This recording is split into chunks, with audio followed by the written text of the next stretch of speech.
Bonjour et bienvenue sur Algomius. Aujourd'hui, nous allons créer concrètement notre première base de données. Nous avons vu dans les vidéos précédentes comment faire une bonne analyse, essayer de sortir les informations que nous avons à modéliser, comment les organiser pour éviter les redondances et avoir un modèle qui est plutôt optimisé et stable. Puis ensuite, nous avons vu comment installer l'environnement MySQL, d'avoir un serveur MySQL qui tourne et d'avoir Workbench qui va nous servir pour créer nos requêtes d'aujourd'hui. Aujourd'hui, donc, nous allons créer notre première base de données. Donc nous allons voir qu'est-ce qu'on appelle créer une base de données, qu'est-ce qu'on appelle créer une table. On va voir un petit peu cette notion de structure de base de données, comment elle va s'organiser, comment est-ce que les tables vont être liées entre elles. On a vu dans les documents d'analyse effectivement qu'on avait des associations entre les tables. On avait des migrations de clés qui nous permettaient de faire ces associations. Nous allons voir aujourd'hui concrètement comment tout cela s'écrit dans le langage SQL. Donc pour débuter aujourd'hui, je vous propose de partir sur le langage de définition de données. Alors il faut savoir qu'SQL, en fait, c'est un langage de programmation, mais qui est lui-même divisé en sous-langages, dont le langage de définition de données en est un, et c'est le langage qui permet de créer la structure de la base de données. Il ne permet pas de remplir la base de données avec des données, ou de les extraire, ou de les manipuler, mais il permet de créer toute la structure qui va accueillir les données. Donc c'est le premier langage qu'il faudra aborder. Donc il correspond au langage qu'on appelle en anglais le Data Definition Language, c'est la même chose, juste traduit. Donc il permet de manipuler la structure des bases de données. Donc il englobe principalement les 4 commandes suivantes: la création avec la commande create, l'altération qui est la modification d'une structure existante. Donc là on est encore une fois dans la modification de structure et pas dans la modification de données. Typiquement ce seront des opérations de ajout de colonnes, suppression de colonnes, renommage de colonnes, mais absolument pas quelque chose qui touche les données qui sont dans les tables. On a bien sûr la suppression de tables avec le drop, et les rename qui permet justement de renommer des tables, qui permet de renommer des colonnes, ce genre de choses. Donc là on est vraiment toujours au niveau structure, on n'est pas au niveau données. Donc ces commandes peuvent s'appliquer non seulement à des tables, comme je viens de le montrer, mais elles peuvent aussi s'appliquer à des index, à des vues, à des séquences, à des synonymes ou à des utilisateurs. En effet, on l'a vu, là pour l'instant on s'est connecté en tant que root, parce qu'on n'a pas encore créé l'utilisateur, mais la gestion d'utilisateur est également quelque chose d'important en SQL. Et on peut faire justement un create user aussi, ou un drop user, pour donner des droits à un utilisateur. Donc on va voir ce matin concrètement comment utiliser ces 4 instructions pour créer la structure dont nous avons besoin. Nous allons commencer avec le create. Donc la création d'une table, elle est faite tout simplement avec la commande create table, le nom de la table, puis entre parenthèses toutes les colonnes qui vont constituer les champs. Et toutes les colonnes vont être définies avec en doublon avec le nom de la colonne et le type de la colonne. Donc vous voyez encore une fois que ce langage de programmation, le SQL, essaie de se rapprocher du langage courant, enfin du langage courant anglais bien entendu, puisqu'il est écrit en anglais, mais on reconnaît bien un petit peu une syntaxe sur laquelle on pourrait construire une phrase. On a le verbe create, on a create quoi, le COD, la table, on essaye de créer une table qui contient en fait les colonnes de certains types. Donc encore une fois, on essaye vraiment de se rapprocher du langage des êtres humains. Un langage humain un peu primitif, fabriquer table, mais c'est quand même assez proche du langage humain, plus proche que si on avait à coder ça en binaire, vraiment en langage machine. Donc on va voir tout de suite un exemple pour pouvoir créer cette table, mais avant, il faut voir comment est-ce qu'on peut faire les types des différentes colonnes. Alors on a vu, on peut stocker énormément de choses dans une base de données. On peut stocker par exemple un nom, un prénom qui seront des chaînes de caractères. On peut aussi stocker un numéro de téléphone qui sera une valeur numérique. On peut stocker une date de naissance qui sera au format date. On peut tout simplement stocker la date et l'heure à laquelle une transaction a été faite qui sera un type timestamp. Et bien MySQL permet de faire énormément de types différents pour avoir un type qui correspond à chacun des besoins que l'on peut avoir. Donc le type numérique, ça peut se rapprocher un peu à ce qui est fait dans un langage de programmation où on a des lignes, on a des int, on a des longues, on a des longues. À chaque fois, en fait, vous avez toujours des entiers, mais c'est la différence de précision que l'on peut avoir dessus. Plus vous allez partir sur un big int, plus il sera codé sur quelque chose de grand. Donc en fait, c'est la range qui va dépendre du type que vous allez utiliser. Pour les nombres à virgule flottante, on a un peu la même chose, on a les floats et les doubles. Les doubles ont le double de précision des floats, c'est pour ça qu'on les appelle les doubles. Et enfin, on a un type décimal qui sert vraiment lorsque vous avez quelque chose à représenter, par exemple dans une monnaie, qui va vous permettre de dire quelle taille a la partie entière et quelle taille a la partie décimale. Donc si jamais vous avez un prix, par exemple, avec des centimes, donc 2 chiffres après la virgule, c'est le format le plus adapté pour gérer ce genre de choses. Enfin, vous avez tout un lot de types différents pour gérer les heures et les dates. Donc vous pouvez gérer que les heures, que les dates, la date et l'heure, ou alors que les années, que les mois, ce genre de choses. Donc MySQL offre un grand nombre de types pour gérer ces différents cas. Et enfin, les variables texte, que l'on peut retrouver char, varchar, text et blog, qui sont aussi différents types. Le char est un type qui va utiliser une largeur fixe en mémoire, alors que le varchar est un type qui va utiliser un nombre variable en mémoire. C'est-à-dire qu'il va s'adapter à la chaîne qu'il contient et il va stocker la taille de la chaîne contenue. Donc, la différence entre les deux, c'est que si vous avez quelque chose qui est de longueur fixe, typiquement un code barre pour représenter un produit, et que vous voulez matérialiser les tirets, ou alors un code postal, eh bien, utilisez le char, puisque vous êtes sûr que vous aurez toujours, pour un code postal, 5 positions, et les 5 positions seront toujours remplies, donc c'est là que vous allez gagner le plus de place. Si par exemple vous utilisez pour une colonne qui a des données de longueur variable, je pense notamment à un nom de famille par exemple, ou une adresse, ou quelque chose comme ça, c'est quelque chose qui peut varier en longueur suivant la donnée que l'on veut stocker, et bien là il vaudrait mieux utiliser un varchar qui va s'adapter plutôt à la longueur de la chaîne sans utiliser de mémoire supplémentaire.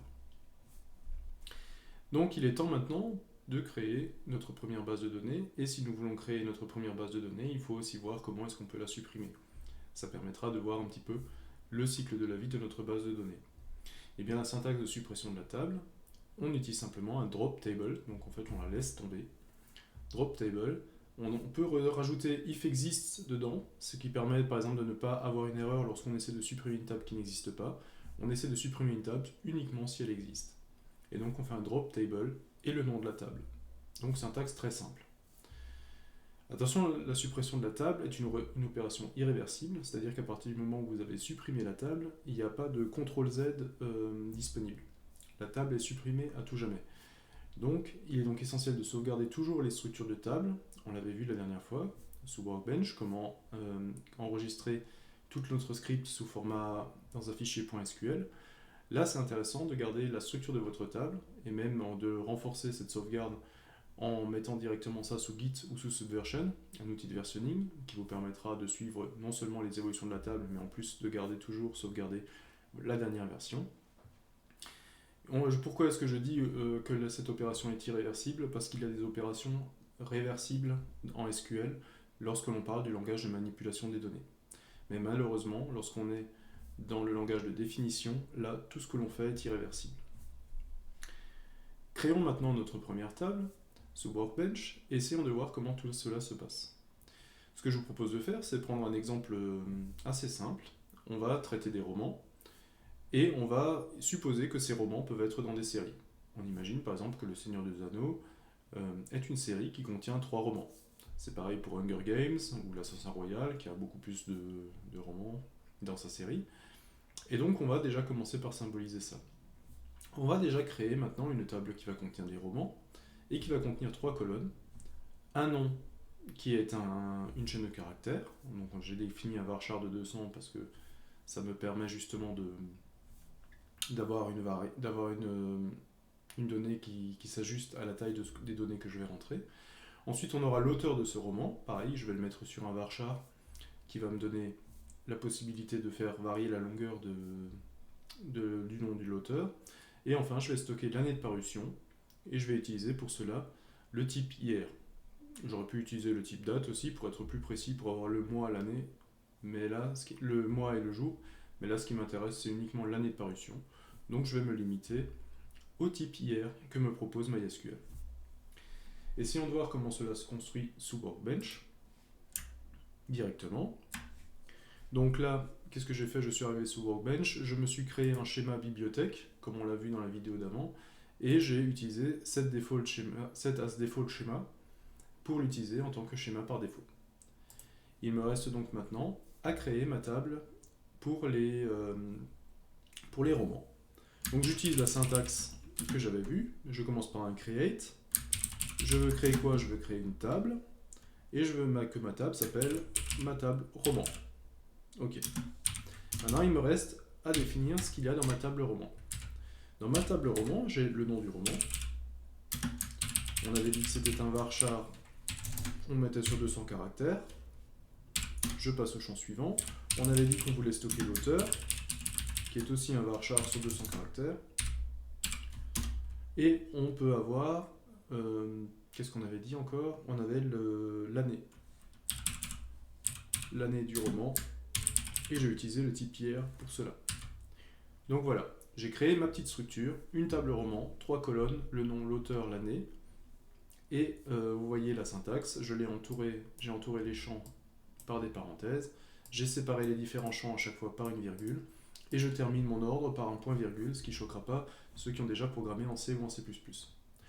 Arrivé à la fin, pour exécuter mon ordre, mon create, je tape CTRL Entrée, et vous voyez, la fenêtre du bas me donne un point vert, Create Table, et me dit que tout s'est bien passé. Il est arrivé à le faire. Si ici dans Table, vous ne voyez rien, c'est parce que simplement Workbench ne rafraîchit pas automatiquement. Vous pouvez aller sur l'onglet Table, vous faites Refresh All en cliquant droit, et là vous allez voir apparaître votre table roman avec ses colonnes nom, auteur et année. Donc notre création de table a bien fonctionné. Et puis vous vous dites, ah bah mince, peut-être que 200 c'est peut-être un peu beaucoup pour le nom du roman. Je vais peut-être mettre 150. Et puis je vais recréer ma table. Et là on s'aperçoit d'une chose que MySQL ne veut pas le faire et il me dit, attention, la table roman existe déjà. Ah mince, qu'est-ce qu'il faut que je fasse dans ce cas-là? Tout simplement il faut que je supprime la table qui existe. Donc ça, on l'a vu, ça se fait avec un drop table roman. Encore une fois, on termine avec un point-virgule les ordres, pour que MySQL sache bien quels sont les ordres qui vont ensemble. Je fais CTRL Entrée pour l'exécuter. On me dit que le drop table s'est bien passé. Et donc maintenant, je peux retourner, je mets le curseur dans mon create, et je fais CTRL Entrée, cette fois-ci la création s'est bien passée. Donc, voilà, on ne peut pas recréer une table qui existe déjà. Et c'est normal, puisqu'une table qui existe déjà peut potentiellement contenir des données, et on ne pourrait pas, sur une simple erreur de manipulation, effacer toutes les données qui sont dans notre table, et qu'elles soient recréées à partir de zéro. Ce que j'ai aussi déjà montré, c'est que si on fait maintenant, on supprime la table roman, donc on fait un drop table roman, donc là, il m'indique bien que la table roman n'existe plus, et que je relance le drop. Cette fois-ci, je vais avoir une erreur. Et on me dit que j'essaie de détruire la table roman, mais la table roman n'existe pas. Donc il existe une instruction, mais ça c'est une question de gestion. Si vous voulez qu'il y ait une erreur parce que vous avez l'impression que votre script devrait, la table roman devrait exister, il faut que ce soit une erreur. Par contre, vous pouvez faire en sorte que ça ne soit plus une erreur. C'est-à-dire que vous pouvez dire, vous droppez la table roman if existe. Et cette instruction-là, qu'est-ce qu'elle va faire? Si maintenant je l'exécute, la table roman n'existe toujours pas, mais par contre j'ai plus une erreur, mais j'ai juste une information qui va me dire, attention, vous essayez de supprimer une table qui n'existe pas. Par contre, je ne peux pas le faire, mais je vais quand même continuer mon script. Le script va quand même continuer à se dérouler. Donc ça peut être des variantes. Et là, vous pouvez exactement faire la même chose. Vous pouvez créer une table seulement si elle n'existe pas déjà. Donc vous faites un create table if not exist. Donc vous créez la table roman uniquement si elle n'existe pas. Et donc là, vous voyez qu'on a deux ordres qui nous permettent de supprimer une table et de créer la structure. Vous voyez qu'à chaque fois, je les ai lancés avec CTRL Entrée derrière chacune des lignes. Vous avez la possibilité, ici, à un petit éclair dans Workbench qui va vous permettre en fait de lancer directement les deux ordres l'un derrière l'autre. C'est-à-dire qu'il va lancer tout le script, les ordres les uns derrière les autres, comme en fait l'exécution d'un programme. Et là, vous voyez qu'il a essayé de me supprimer la table de roman. Il est quand même passé parce que je lui avais mis if exists. Et derrière, il va recréer la table roman avec le nom, l'auteur et l'année. Je vais juste le remettre à 200 puisque c'était mon exemple de départ. Et je vais le relancer. Voilà. Donc là, premier exemple de création de table. On avait vu aussi dans l'analyse, ce qui était important, c'était notre notion de clé primaire. La notion de clé primaire, je le rappelle, en fait, elle permet d'identifier de manière unique une occurrence de notre entité. Si par exemple vous voulez identifier une personne, vous pouvez l'identifier par son adresse email, puisque l'adresse email est quelque chose d'unique. Vous pourriez aussi par exemple l'identifier avec son numéro de sécurité sociale, simplement. Donc la question de la clé primaire doit être bien réfléchie pour éviter les doublons à l'avenir. En fait, il ne faut pas qu'à un moment donné, la valeur soit unique, et puis dans le futur, vous rassemblez de plus en plus de données, et vous vous rendez compte en fait que la clé a été mal définie. Parce que ça, c'est assez dramatique quand vous en arrivez à ça. Il faut vraiment essayer de trouver quelque chose d'unique pour quelque chose qui résume bien en fait les données que vous êtes en train de manipuler. Comment est-ce que je crée une clé primaire dans ma table? Eh bien tout simplement, la clé primaire est une contrainte que j'ajoute sur la table. Et cette contrainte, elle a un nom spécial, elle s'appelle primary key, et elle porte sur une colonne. Donc, on va voir pour faire les modifications dans notre table. On va par exemple on va estimer que le nom est notre clé primaire. Le nom du roman, on estime que ça va être le nom. Ok, c'est peut-être pas une bonne idée, on verra par la suite. Le nom, donc, comme c'est ma clé primaire, je dis que, en fait, il ne doit pas être nul. Le nom doit toujours exister. Il faut toujours qu'on ait un nom pour qu'on puisse identifier un roman. Je pourrais pas utiliser un roman qui a un nom vide. Et donc ensuite, il suffit d'ajouter une contrainte. Donc constraint, je lui donne un nom. Donc c'est la primary key de ma table roman. Ma contrainte, elle s'appelle pk roman. C'est moi qui l'ai appelée. C'est comme un nom de variable. Vous pouvez l'appeler comme vous voulez. Cette contrainte est du type primary key. Et elle porte sur le nom, la colonne nom, de ma table roman. C'est-à-dire que c'est le nom qui va identifier le roman. Je relance la création de table.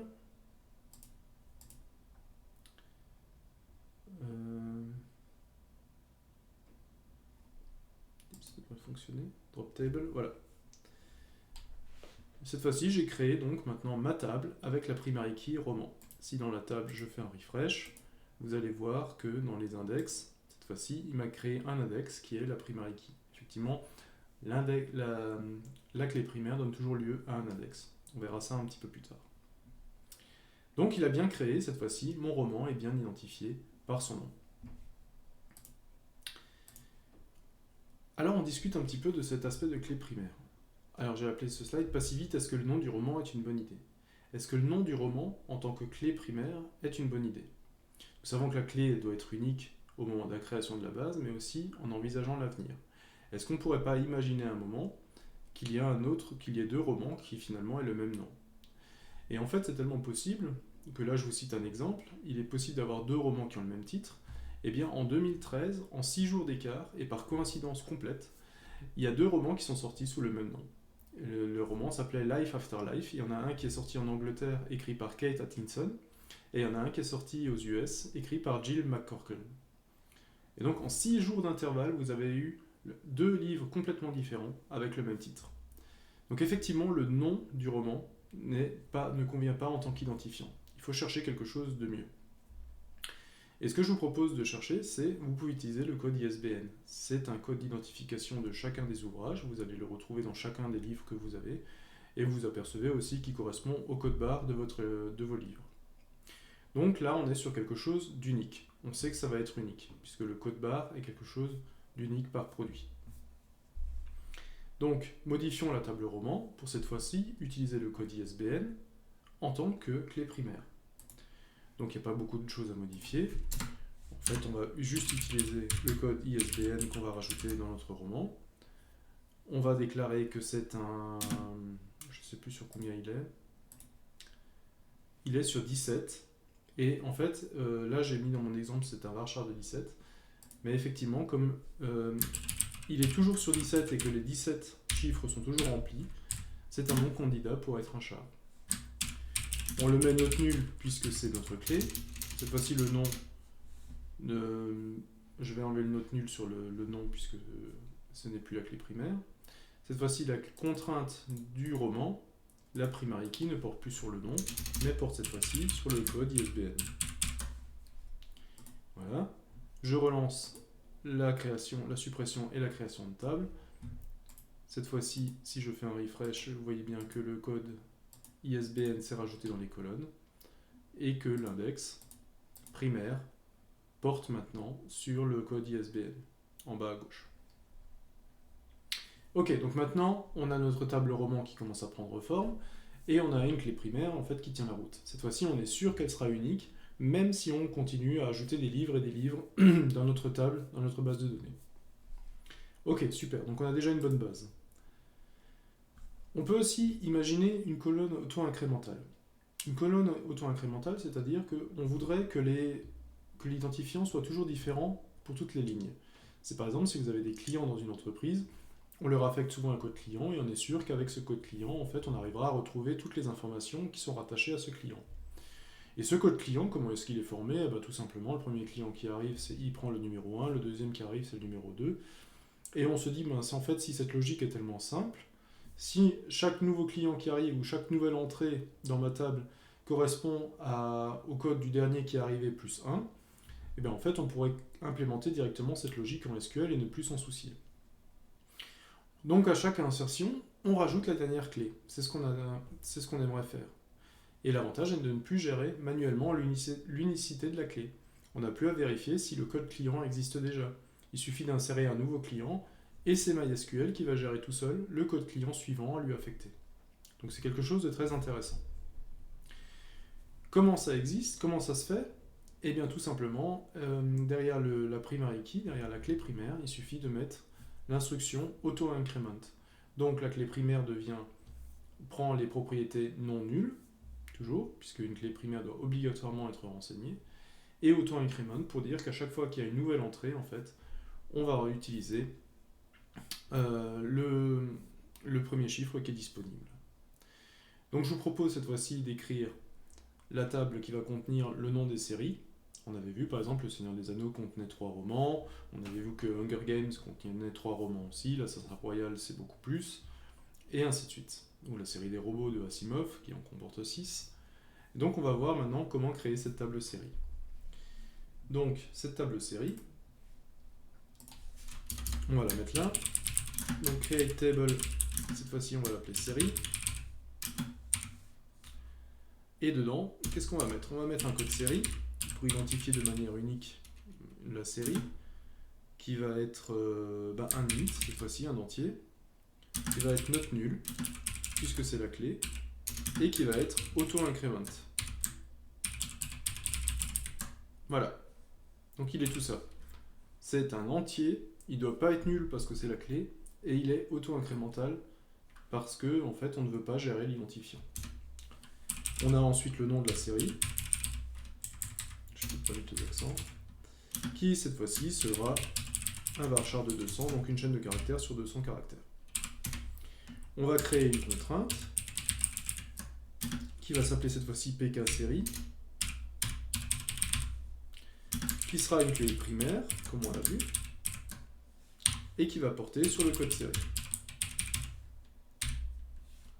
Voilà, j'ai plus qu'à fermer mon instruction. Donc j'ai bien mon code série, primary key, et voilà. Et j'ai plus qu'à lancer, et voilà, ça a été créé donc dans ma table série. Donc comment ça marche par rapport à avant? Eh bien si je fais un select étoile, donc ça c'est quelque chose qu'on verra après, mais retenez juste pour l'instant que select étoile d'une table, ça va vous permettre de lister l'intérieur de la table, donc pour l'instant elle est vide. Et en fait si je fais un insert into série, je lui mets le nom série, et je lui mets comme valeur le Seigneur des Anneaux, par exemple. Voilà, j'ai inséré le Seigneur des Anneaux, et on voit que dans la série, j'ai le Seigneur des Anneaux qui a pris le code série 1.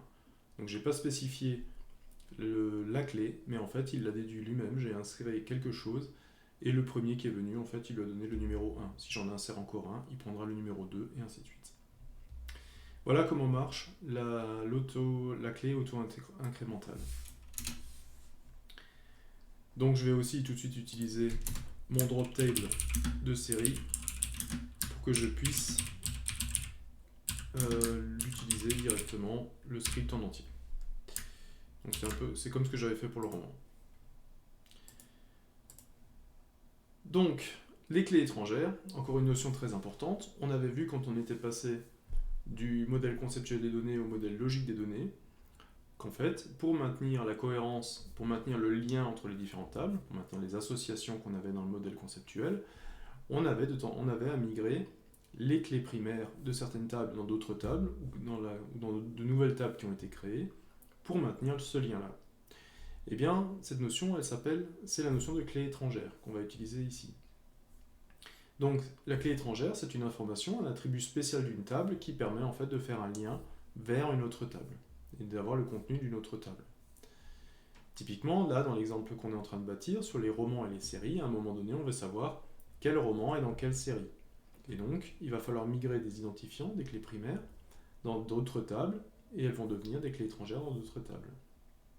Donc, désigner un attribut comme clé étrangère signifie au système de gestion de base de données qu'il va devoir vérifier si la base reste cohérente après un ajout, une modification ou une suppression. En effet, c'est des questions qu'on peut commencer à se poser. À partir du moment où vous avez des romans qui sont dans des séries, que se passe-t-il si on décide de supprimer une série? On peut réagir de plusieurs façons. Soit les romans redeviennent des romans indépendants, c'est-à-dire que la série n'existe plus, mais les romans existent toujours, ils sont juste plus dans une série. Soit on estime que si on supprime la série, par exemple, il faudrait supprimer tous les romans qui vont avec. Eh bien, en MySQL, il est possible de spécifier ce genre de comportement. Vous pouvez dire, par exemple, aussi, que vous ne pouvez pas supprimer une série parce que cette série est encore utilisée, il y a encore des romans dans cette série. Et donc de bloquer la suppression de la série tant que vous n'avez pas supprimé tous les romans qui appartiennent à cette série. Donc c'est une question de sécurité, et quand vous créez votre base de données, quand vous faites votre create sur la table, ce sera à vous de spécifier en fait ce que vous attendez du comportement de MySQL. Donc il y a plusieurs façons de réagir. Vous pouvez utiliser le restrict, qui va vous dire non, tant que la valeur est utilisée encore ailleurs, je ne te permets pas de la suppression. Vous pouvez faire de la cascade, c'est-à-dire que quand vous supprimez une série, ça va automatiquement supprimer tous les romans qui sont dans cette série, et ainsi de suite. Et vous pouvez utiliser ce qu'on appelle le set nul, c'est-à-dire que si un roman était relié à une série, en fait, dans le lien, tout ce qu'on met maintenant, c'est nul, pour dire en fait qu'il n'y a plus aucun lien entre le roman et une quelconque série. Donc, 3 façons de réagir différentes que vous pouvez programmer quand vous faites la création de votre table SQL. Donc la notion de clé étrangère dans une table, comment est-ce qu'elle est faite? Eh bien, un petit peu sur la même base qu'est faite la clé primaire, en fait, on va créer des nouvelles contraintes qui vont dire en fait que telle colonne est une clé étrangère et qui référence en fait une colonne d'une autre table. Donc dans notre exemple, nous avions les tables d'un côté, nous avions les romans d'un côté, nous avions les séries de l'autre. Maintenant, il est temps de créer le lien entre les deux. Et pour créer le lien entre les deux, qu'est-ce que je vais faire? Eh bien, je vais créer une table que je vais appeler aidant. Et dans cette table, qu'est-ce que je vais mettre? Eh bien, je vais faire le lien en fait entre le code ISBN de mon roman, qui est un char de 17, je vais reprendre un peu ça, qui est un char de 17, qui doit être notre nul, et je vais prendre le code série, et je vais créer des doublons, code ISBN, code série, pour à chaque fois, la table aidant va me faire le lien en fait entre les différentes, pour savoir si un roman est bien dans une série ou non. C'est la structure en fait qu'on avait vue quand on était passé du modèle logique au modèle physique. Là, on est typiquement en train de décrire le modèle physique, on est en train d'écrire le modèle physique en SQL. Donc cette table, elle a bien entendu aussi une contrainte de clé primaire. Donc elle aura un clé primaire dans aidant, qui est une primary key, et qui porte cette fois-ci non plus sur une colonne, mais qui se porte sur le couple code ISBN, code série. Là on n'identifie plus un roman et on n'identifie plus une série, on identifie en fait une relation entre un roman et une série. Et la relation, elle peut être définie que par un couple. Et donc la clé primaire en fait est définie par le couple code ISBN, code série. Oui, mais d'accord, mais on a vu que le code ISBN c'est une information qui vient du roman, et on a vu que le code série c'est une information qui vient de la série. Et donc du coup, ça c'est quelque chose qu'il faut indiquer à MySQL pour qu'il puisse faire le lien entre ces informations et les tables, pour qu'il puisse savoir que le code ISBN dans aidant correspond bien au code ISBN qui se trouve dans la table roman. Et bien comment ça s'écrit tout ça? On va écrire tout simplement une foreign key. Donc on a une foreign key sur le code ISBN. Je vais juste vérifier la syntaxe, parce que c'est toujours un petit peu différent. Ok, entre les différents systèmes de gestion. Et qu'est-ce qu'on va dire? Donc on déclare une clé étrangère, donc code ISBN est une clé étrangère, qui fait référence à quoi? À la table roman. Et à quelle information de la table roman? Eh bien, à la colonne code série, code ISBN de la table roman. Je fais pareil pour la série. J'ai donc une clé étrangère sur le code série qui référence cette fois-ci plus roman mais qui référence série et le code série qui se trouve dans série. Voilà. Et donc c'est ça, je peux créer ma relation aidant. Je vais écrire le drop aussi directement pour que je puisse systématiquement relancer mon script depuis le début.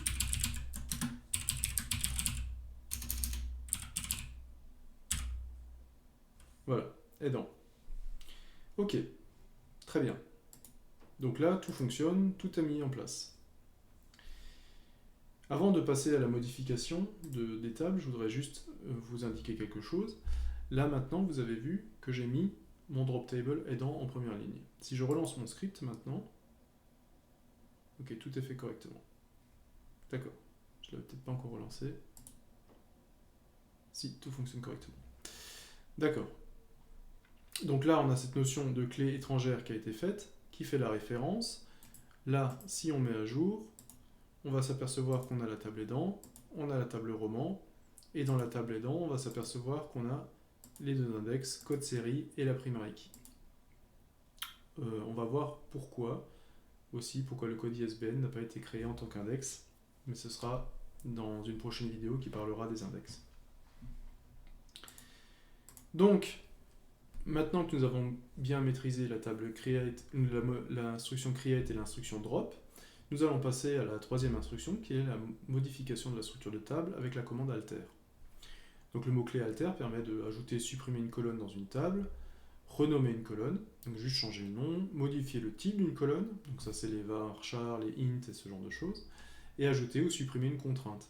Et on l'a vu, les contraintes, ça peut être la clé primaire, les clés étrangères, ce genre de choses. Tout cela, ce sont des contraintes. Donc la structure d'une table reste donc flexible même après sa création. C'est-à-dire que si vous avez créé une base de données, vous avez créé des tables qui ont commencé à être remplies, et puis vous vous dites, bah mince, j'ai oublié une colonne. Ça peut être un peu fâcheux, et bien la commande alter va vous permettre de créer cette nouvelle colonne dans une table existante sans avoir à bouleverser le contenu de votre base de données. Donc lors de l'utilisation d'alter, il convient de réfléchir à la façon dont on va traiter cette altération. Donc, dans notre exemple, ce qu'on va faire, c'est qu'on va essayer d'ajouter une colonne. Exemple, là j'ai créé une table roman, et j'ai oublié de mettre le nom de l'éditeur, parce que c'est une information qui est importante pour moi.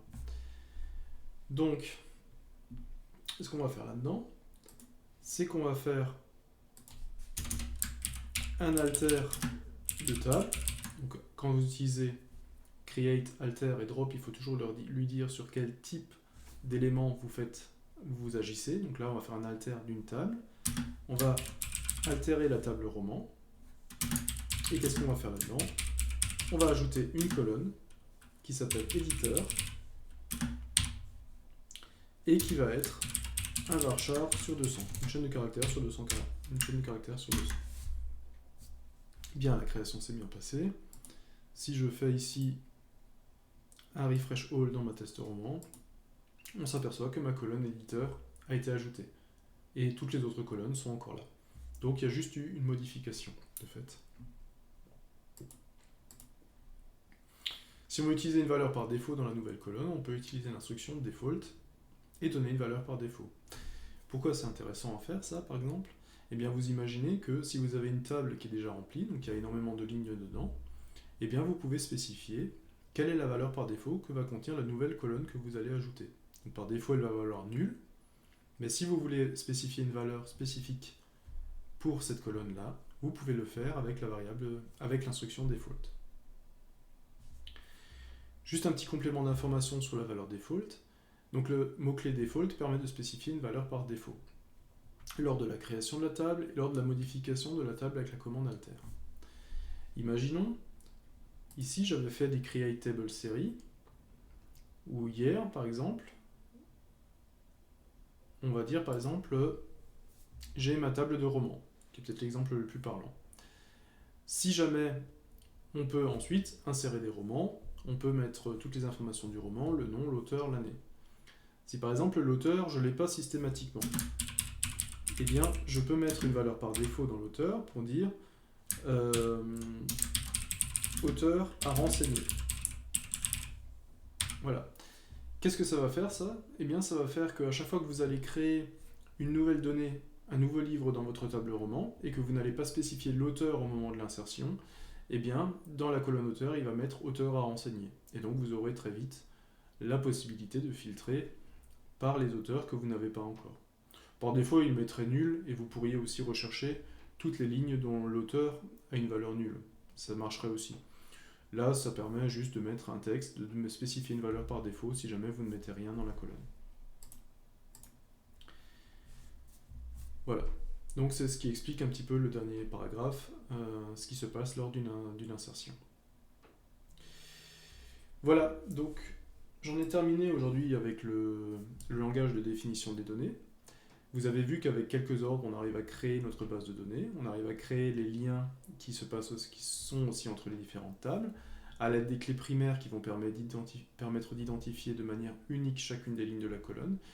Et ces clés primaires peuvent en fait devenir des clés étrangères dans d'autres tables pour maintenir le lien entre les tables. La prochaine vidéo portera sur le langage de manipulation des données, donc nous allons réutiliser notre structure, nous allons cette fois-ci insérer des romans, insérer des séries, et voir en fait comment ces différentes informations auront un lien entre elles. Comment on pourra dire par exemple qu'un roman appartient dans une série. Et on verra aussi que MySQL, au travers des différentes clés primaires et des différentes clés étrangères que nous avons fournies aujourd'hui, que nous avons déclarées aujourd'hui, permettra de nous aider à maintenir la cohérence de la base de données. Lorsque nous allons faire des suppressions, des mises à jour ou ce genre de choses, MySQL va mettre en place des outils pour nous aider à faire en sorte que la table soit toujours cohérente. Donc je vous souhaite encore une bonne journée et je vous dis à bientôt pour aborder le langage de manipulation des données.